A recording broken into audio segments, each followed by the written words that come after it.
J'y vais à fond, là, elle chauffe, hein, tu vois, je lui fais faire de la chimie. Quand c'est de la chimie, on consomme plus. Non, c'est pas vrai, mais ça consomme beaucoup quand j'ai la page blanche. Ça envoie beaucoup plus de lumière que quand j'ai la page noire. Soit, allez, on y va. Donc, définition, et c'est vous qui allez pouvoir me les donner. Le réducteur, c'est une substance qui perd des électrons. N'oubliez pas des électrons, hein, si je vous demande la définition. Donc, tout le monde a intégré, hein, vous devez l'avoir retenu déjà, hein, j'ai dit 150 fois. Réducteur, perd. Donc, réducteur est une substance qui perd des électrons.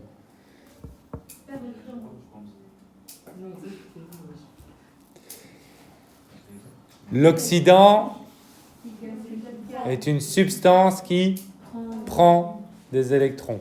Évidemment, vous me mettez gagne, c'est bon, hein, mais j'insiste sur perd et prend parce que ça vous aide à retenir. Ok ? Exactement, c'est pour ça que j'ai choisi ces mots-là.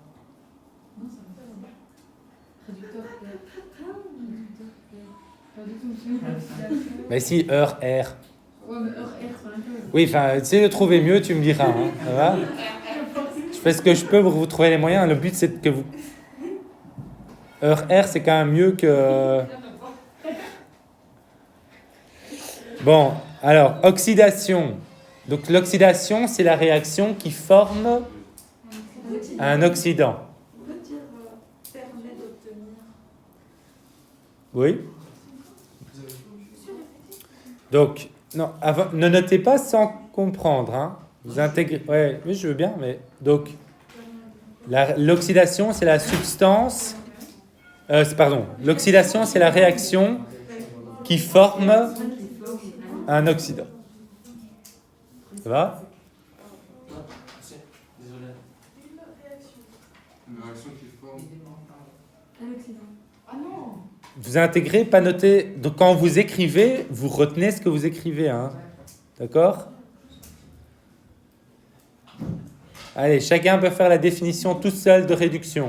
Ben, la même chose. Non, un oxydant qui forme une réaction. Non, une réaction forme un réducteur. C'est la réaction qui forme un réducteur.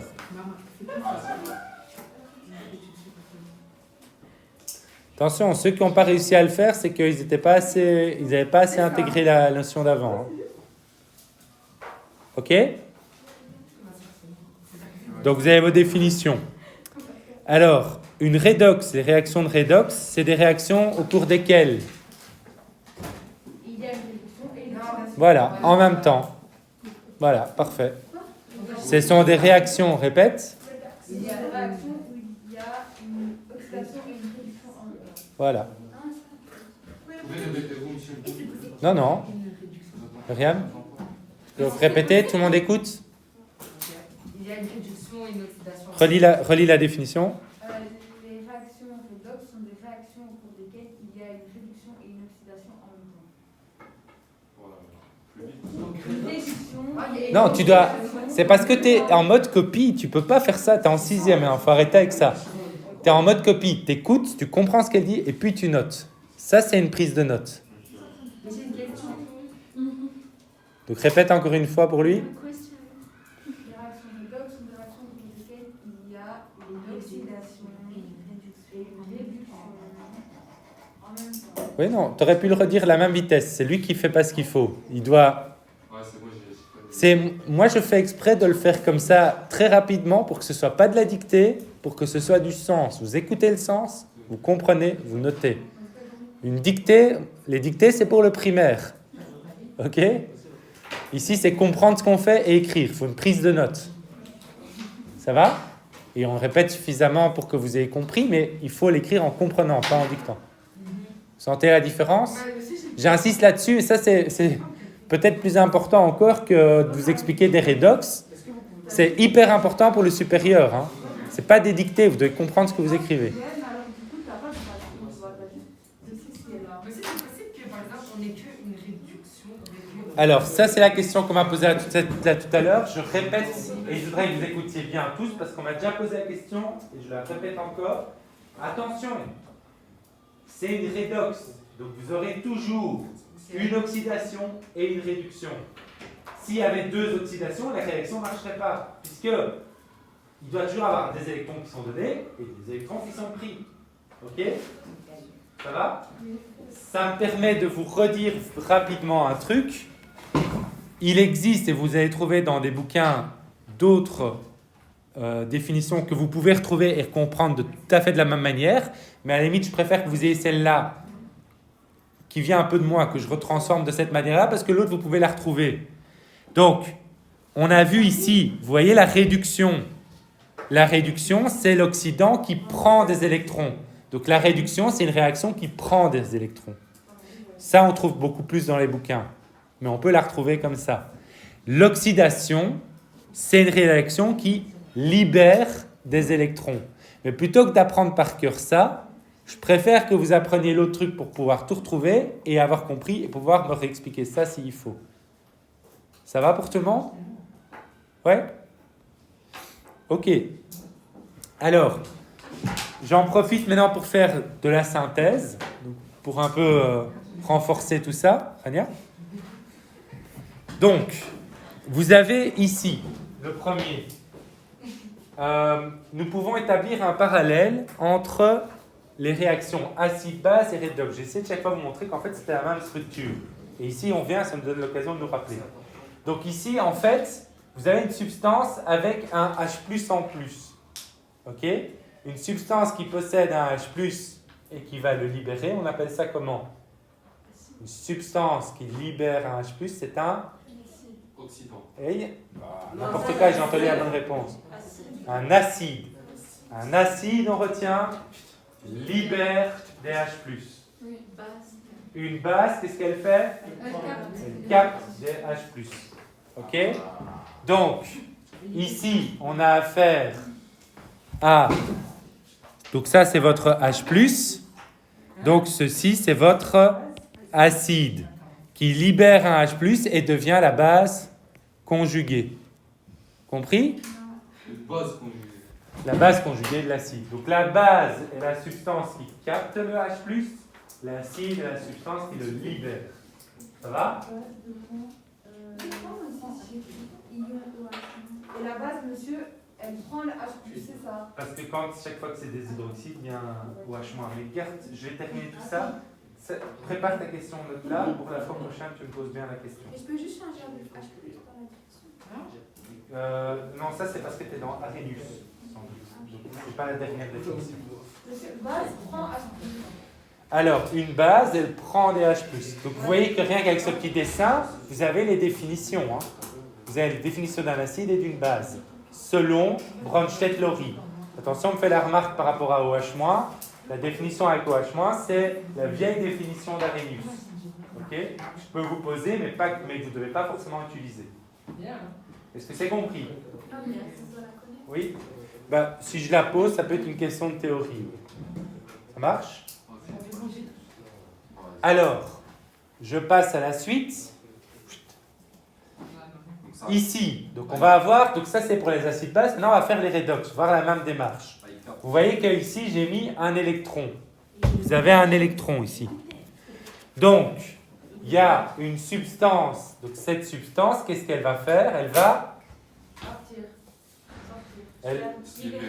Elle libère, donc elle perd un électron.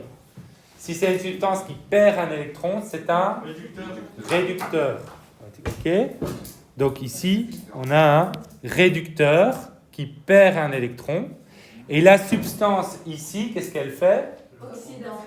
Et donc elle prend un électron, c'est donc un oxydant. Vous voyez? Et vous voyez que la structure est exactement la même pour les deux types de réactions. Vous voyez ça? C'est-à-dire que les acides, ça libère des protons pour devenir une base, alors que les réducteurs, ils libèrent des électrons pour devenir des oxydants. Ça marche? Ou la base capte un proton pour devenir un acide, ou un oxydant prend un électron pour devenir un réducteur. Ça se lit dans les deux sens. Ça va? Tout le monde a saisi? Alors, on parlera... Ah, j'ai oublié un truc. Ah, j'avais dit que je n'avais pas oublié. On parlera, heureusement que je l'ai remis, de couple redox. Ok?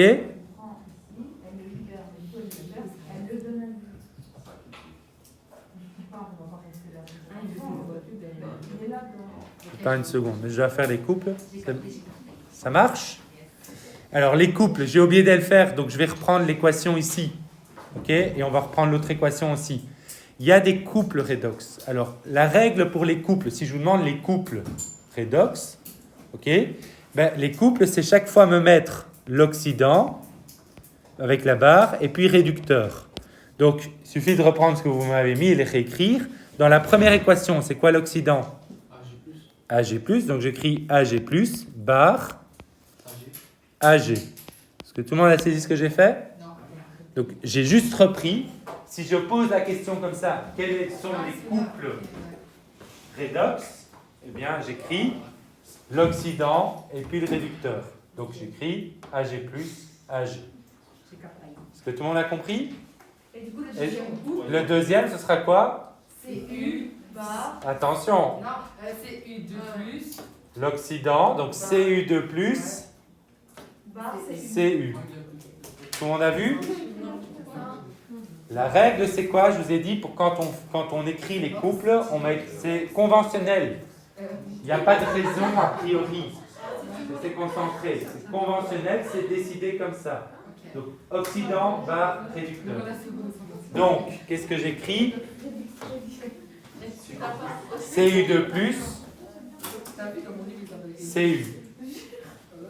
Restez concentrés. Ça va toujours pour tout le monde?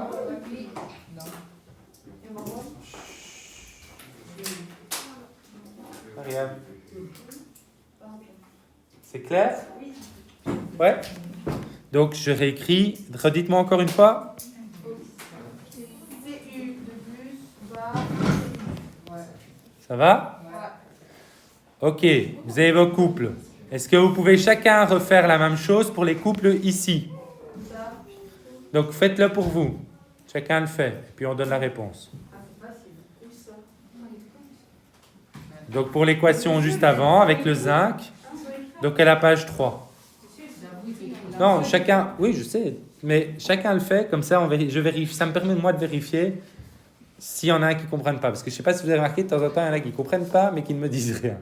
Donc, je veux quand même que chacun le fasse. Vérifie qu'en le faisant tout seul, il y arrive. Et s'il n'y arrive pas, il me pose la question. M'écrire les couples pour la première réaction qu'on avait fait, la première expérience. À la page 3, avec le zinc et l'argent.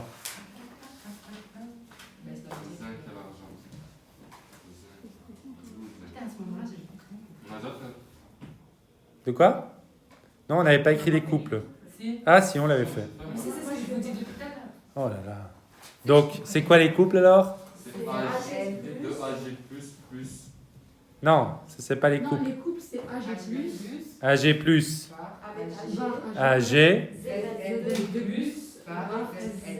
Voilà, je vois qu'il y a un plus qui manque là. Ça marche? Non, ça, je vois. Ben, fais-le alors. C'est pas compliqué. Ils sont mis, t'as reconnu oxydant, réducteur. Suffit d'écrire oxydant et réducteur, oxydant et réducteur. Et ça avec un slash. Oui? Ça marche? Alors, maintenant, ça va, 25 minutes. Je généralise tout ça. J'attends avant. Il y a encore des questions? Non, j'ai pas qu'il faut revoir ce qu'il y a au-dessus. Mais j'ai expliqué le premier. Donc, tu vois, j'ai expliqué celui-là. Tu as compris? Je te demande juste de savoir le refaire pour l'autre, au-dessus. Pour le refaire pour n'importe quel. Si tu as compris, tu sais le faire 36 000 fois. Tu as compris ou pas? Et donc, je mets juste l'oxydant réducteur. Et tu as le couple. Exactement comme pour les acides-bases, il y a un couple acide et base conjuguée. On met l'acide et puis la base conjuguée. La même chose. Vous voyez que la structure est exactement la même pour les deux. Ok? Voilà. Et donc, vous voyez qu'à l'interro, ce que je vais probablement faire, c'est vous donner un truc acide-base, un truc redox et tout le développement à savoir me faire pour les deux. Ça va? Et puis je rajouterai peut-être l'une ou autre petite question pour un peu aller voir, mais voilà l'idée de votre interro. Ça va? Avec l'une ou autre définition ou des machins du genre. C'est quoi une base conjuguée? Là, c'est la base qui est conjuguée à l'acide. Mais ça, note-le, parce que je ne vais pas revenir maintenant sur acide base, je vais continuer. Pour la fois prochaine, je reprends ça si c'est toujours pas clair. Tu vas revoir les vidéos, tu vas revoir cette partie-là.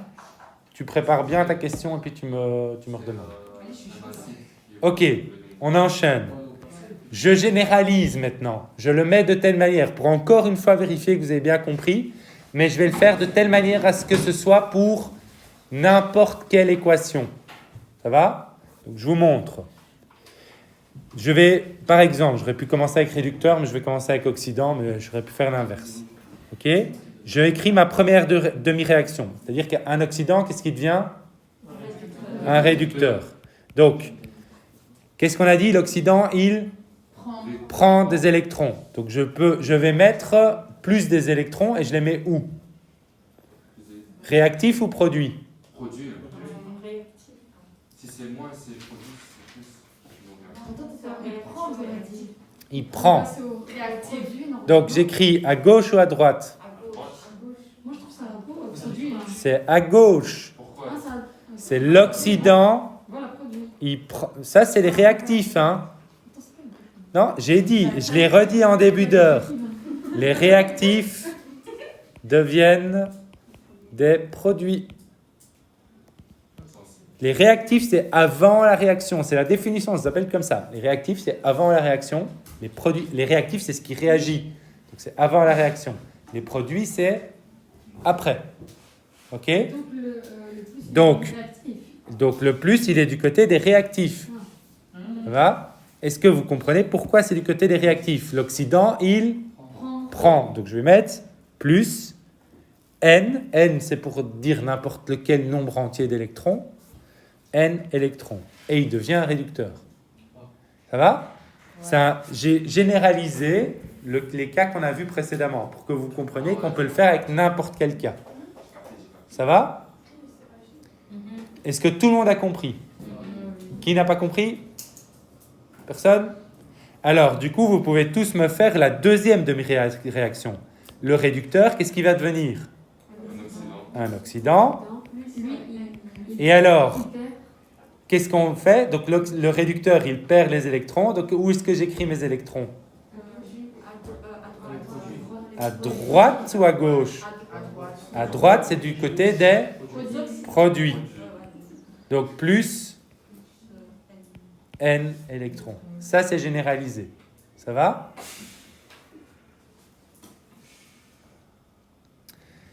Bien. Alors, du coup, comment s'appelle donc la première demi-réaction? On l'appelle la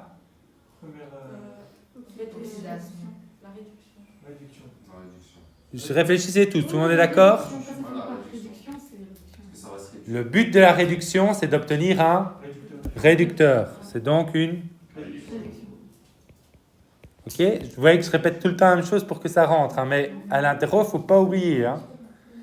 La deuxième demi-équation, c'est quoi? Pardon, j'ai un peu zappé mon Y. Oxydation. Ça va? Bien. La redox, ce sera quoi du coup? La réduction plus l'oxydation. Non, attention, tu dis... Oui, mais donc, qu'est-ce que j'écris? Oxydant plus N pour n'importe quel nombre, N électrons, en sachant qu'on doit les équilibrer, plus réducteur. Ah. Devient... Alors oui, ici on voit qu'il y a une ambiguïté, donc c'est pour ça que je vais mettre oxydant 1, réducteur 1, pour dire que c'est celui de la première, réducteur 2, oxydant 2. Donc c'est oxydant 1 et réducteur 2 deviennent donc réducteur 1 plus oxydant 2 plus n électrons. Et on vérifie qu'on a le même nombre d'électrons des deux côtés et on simplifie. Ok? Je vous rappelle aussi qu'il peut y avoir des formations de sel si les deux sont, enfin, ils peuvent s'associer, mais ne vous inquiétez pas de ça, vous pouvez vous arrêter là. Ça va? Ah, donc c'est ça la redox. Oui. En vrai, c'est pas si dur. C'est pas si facile non plus. Après, il y a moyen d'aller plus loin. Mais c'est pas si dur quand on fait bien ce qu'il faut et qu'on suit bien. Je ne sais pas si vous voyez, mais vous êtes extrêmement concentré. Hein. Maintenant, attention, juste je vous dis, le piège, c'est de trop y croire et de ne pas relire avant. Hein. Ok? Il faut bien relire parce que tout est construit. Il faut avoir bien tout en tête, être bien à l'aise, s'être entraîné plusieurs fois avant. Hein. Ça va? Parce que sinon, on se plante et on peut se planter méchamment, hein, ce truc. Hein. Ça va? Alors, qu'est-ce que je voulais dire? Oui, ça c'est la redox, tac, j'ai tout dit. Je peux encore rajouter juste un petit truc hein, pour dire l'oxydant, il prend les électrons. Donc je peux mettre qu'on prend, ici, il prend les électrons. Et le réducteur, il perd les électrons. Juste, enfin, c'est en plus juste, mais on l'a déjà vu. Non, ne notez pas si ce n'est pas nécessaire. Voilà, ne note pas. Alors, non, j'ai pas fini. Expérience 1 et 2 mettent en jeu les couples suivants, mais on l'a déjà fait. On vient de le faire là tout à l'heure, c'est ce qu'on a fait, donc c'est tous les couples. Vous pouvez voir ce qu'on avait fait avant, je l'ai fait avec vous. Ça va?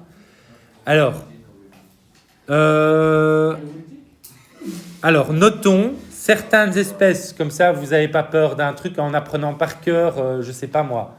Zn, Zn2+, il est oxydant ou il est réducteur. Attention, il y a des espèces qui peuvent se comporter de deux manières. Okay? Donc, elles peuvent être oxydants ou réducteurs. Ça va?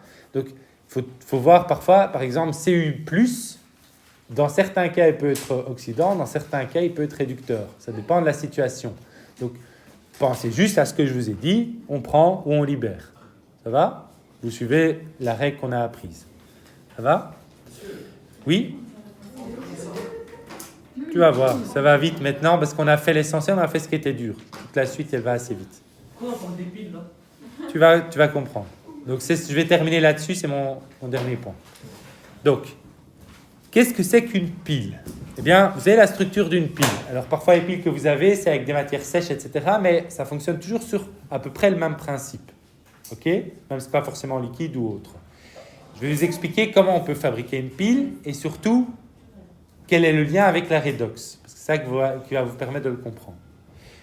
Vous avez ici un montage. Donc, avant, on vous dit matériel. Je ne vais pas passer du temps à redicter. Vous voyez, il y a un pont électrolytique, un voltmètre, une électrode en fer, une solution en F2+, etc. Donc, tout le matériel, il est mis dans le schéma. Ça va? Vous mettez voir schéma. Je ne vais pas passer du temps à ça.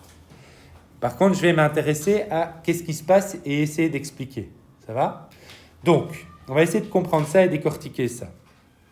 Alors, non, il faut faire ça maintenant pour que je puisse vous introduire le concept, pour que vous ayez le temps de l'intégrer, que je puisse le reprendre la fois prochaine si nécessaire, et surtout que je puisse vous donner l'exercice à partir de ça pour vous entraîner pour la fois prochaine. Ça va? Je sais que c'est un peu dur, mais il faut. Ça va? Donc, essayez de vous accrocher encore un peu maintenant. Ça va? Pour moi, c'est dur aussi. Je ferai bien aussi une pause. Alors, regardez. Ici, je dois vous donner une information. Donc, les observations, on voit la pile fonctionner et on va faire des observations. Je dois vous donner au moins une ou deux des informations et je vais vous les donner moi-même. OK? Le reste, vous allez pouvoir tout déduire. Une des observations que je vous donne, c'est le fer. Je viens juste pour être sûr, parce que j'avais noté. La masse de fer diminue. Donc ça veut dire que quand j'observe l'expérience qui est faite, je vois que, vous voyez, l'électrode en fer, sur le schéma, elle devient de plus en plus petite. Plus je laisse aller, plus elle s'effrite et elle devient de plus en plus petite. C'est l'enfer, l'électrode en fer. Ça va? Le truc en verre, le liquide vert. Voilà, dans le liquide. Donc c'est pas le liquide vert, c'est l'électrode qui est dans ce liquide vert. Tu vois, l'électrode en fer, ici. Ça va? Sa masse diminue, donc elle devient de plus en plus petite. OK? On va expliquer après pourquoi. je vous explique ce qu'on voit. J'observe l'électrode 1 que le cuivre, donc celle-là, elle diminue. J'observe que pour le cuivre, elle augmente, elle devient de plus en plus épaisse. Ça, c'est ce que j'observe. Ça va ? Donc, j'écris dans mes observations, la masse de fer diminue, la masse de cuivre, elle, augmente. Ça va ? Essayons maintenant de comprendre. Donc, je peux me contenter juste de vous dire ça. Ça va ? Essayons maintenant de comprendre la suite. Si la masse de fer diminue, pourquoi ? Le fer ne disparaît pas. Qu'est-ce qu'il est devenu, le fer ? Regardez sur le schéma. Parce que du fer peut devenir du cuivre. Pas possible, c'est déjà même pas dans le même pot et c'est pas possible. Mais aussi du SO. Mais il peut devenir... Alors, qu'est-ce qui va devenir le fer ? Est-ce qu'il va devenir du SO4 Il va devenir un acide. Est-ce qu'il peut changer de type d'atome ? Enfin, je veux dire, mettez du sens. Que du fer peut devenir du SO4 de moins. Qu'est-ce qui va devenir le fer ?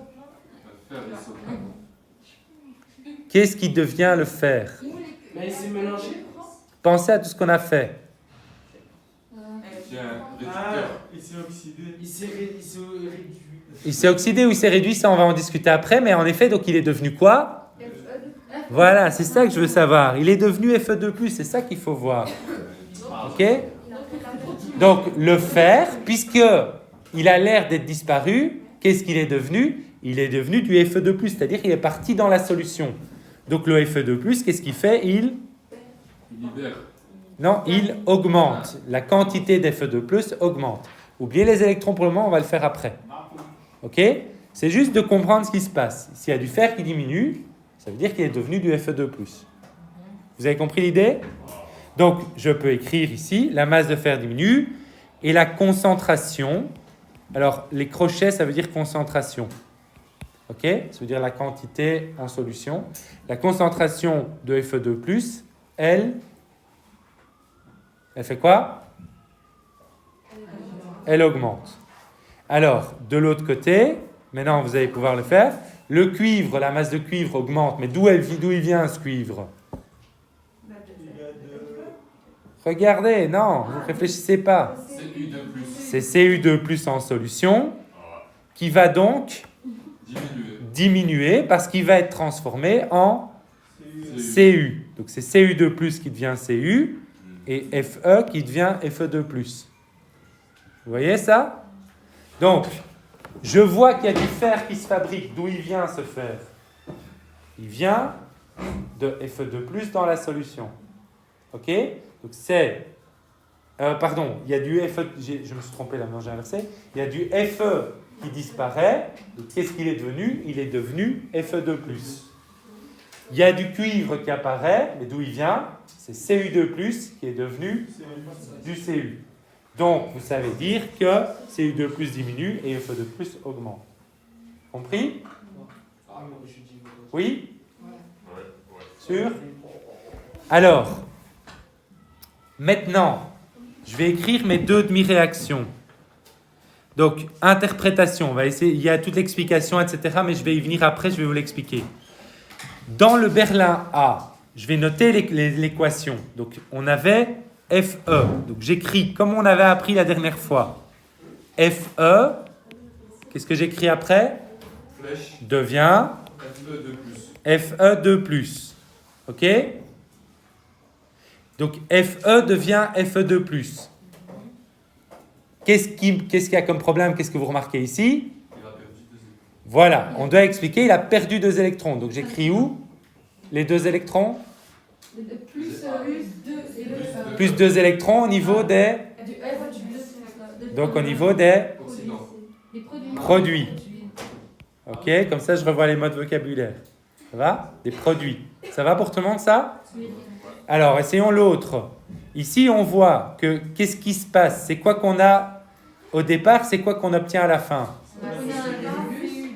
On a du Cu2+ au départ qui devient Cu. Tout le monde comprend ça ? En fait, on voit qu'est-ce qui devient. Qu'est-ce qui devient quoi ? Donc, j'écris Cu2+ devient Cu et je regarde mes électrons. Donc, pour devenir Cu2+, qu'est-ce qui lui arrive ? Il a gagné 2 électrons. Il gagne 2 électrons. Donc, j'écris plus 2 électrons. Vous voyez ça? Qu'est-ce que vous reconnaissez ici? 2 demi-réactions d'une redox. Vous avez l'oxydation et la réduction. OK? Alors, ça va être l'exercice que vous devrez faire pour la fois prochaine. Donc, vous avez votre point de départ ici. J'ai fait le début ici. Vous me refaites comme on a fait tout d'habitude. Les 2 demi-réactions. Vous m'écrivez la redox. Vous voyez si ça marche. Vous trouvez l'oxydant, le réducteur, le couple, toute la totale. Ça vous fait un exercice pour vous entraîner. J'ai pas fini, hein? Du coup, maintenant, je veux que vous compreniez un truc. FE, ok? Donc, je vais le faire comme ça ici. FE, tout le monde regarde?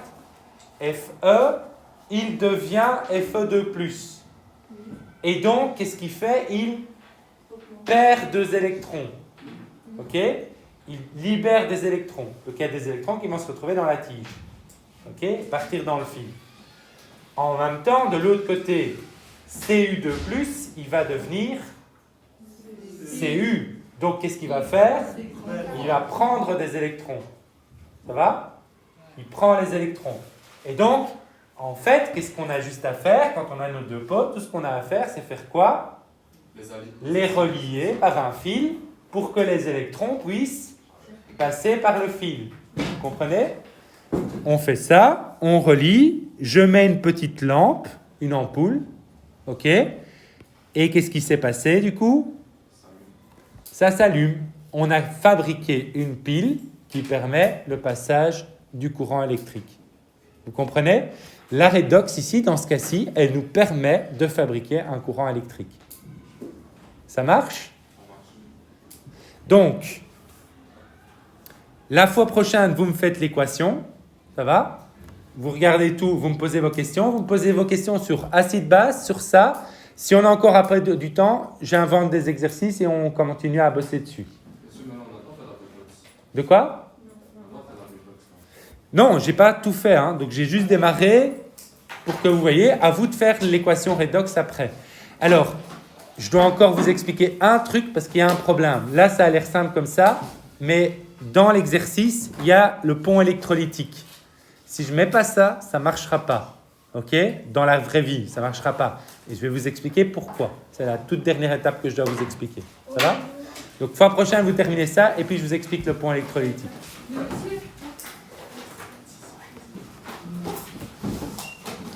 Vu qu'il y a 2 électrons, 2 électrons.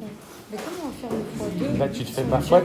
Je peux pas faire x2 alors. Non, Et je fais directement. fois 1, fois 1. Tu peux tout écrire. Je fais directement après le. Le attends, but, tout c'est là-bas, qu'on ait le même nombre d'électrons des deux côtés. Ouais. Voilà. Ça marche? Il faut peut-être attendre 2 minutes, je crois, avant qu'il sonne. Mais... Ça va pour tout le monde? Bossez quand même bien à l'avance. Hein. Ne laissez pas tout à l'arrache.